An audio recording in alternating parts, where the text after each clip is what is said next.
প্রিয় মাগুরাবাসী, আসসালামু আলাইকুম। কেমন আছেন সবাই? আজ আমি মাগুরা ২ নিয়ে কিছু কথা বলবো।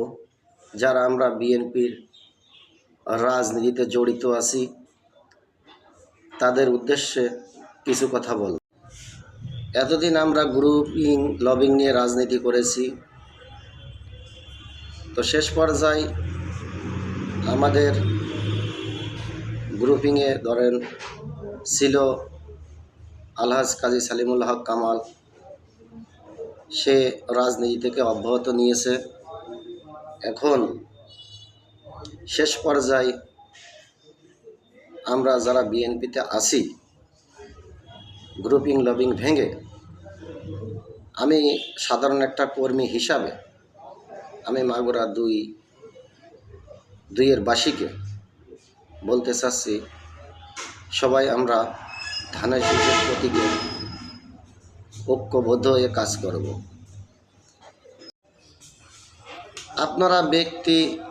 আপনাদের ব্যক্তি পছন্দ থাকতেই পারে, অপছন্দ থাকতেই পারে। তো আমি আশা করব দেশনায়ক তারেক রহমান তার হাতকে শক্তিশালী করার জন্য আমরা ধানের শীষের ঐক্যবদ্ধ হয়ে কাজ করব ইনশাল্লাহ। আপনারা ইতিমধ্যে জানেন যে আলহাজ কাজী সালিমুল হক কামাল ভাই সে রাজনীতি আর করবে না। তো আমরা যারা আছি গ্রুপিং লবিং নিয়ে, আমার মনে হয় না আগে আর কিছু করার প্রয়োজন আছে।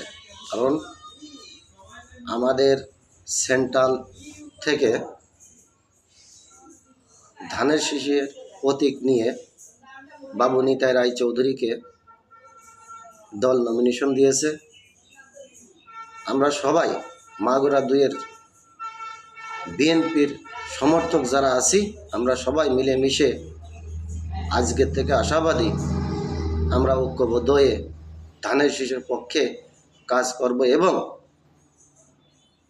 দেশ নায়ক তারেক রহমানের হাতকে শক্তিশালী করব। এই বলে আমার বক্তব্য শেষ করছি।